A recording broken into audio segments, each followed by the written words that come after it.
महेश शेळके तुमचं म्हणणं आहे का महेश शेळकेनी काहीतरी जातीवाचक बोलला, बरोबर?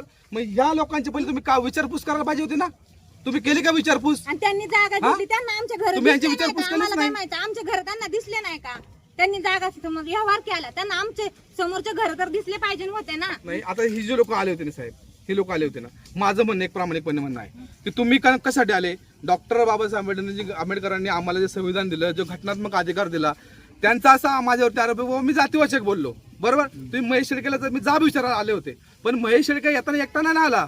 महेश शेळके बरोबर ही सगळी माझ्या समाज बांधवाची लोक आली ना. मग या समाज बांधवावरती अन्याय जो होतोय, या अन्यायाबद्दल तुम्ही विचारले का? तुमच्यावरती अन्याय होतोय का? म्हणजे तुम्ही यांना मदत करताय म्हणून हो, तुम्हाला फक्त मी म्हणजे परत कोणी यांना मदत करत करूच नाही मदत त्यांना. म्हणजे फक्त माझा साहेब, जसं बीडमध्ये मास्टर मध्ये संतोष भाई देशमुख झाला का, तसं ह्या धनदांडग्या पुढाऱ्या लोकांना माझा मास्टर संतोष भाई देशमुख करायचा आहे. पण माझ्या पाठीमागे सगळी लोक उभे साहेब, तुम्हाला मी आज सांगतो.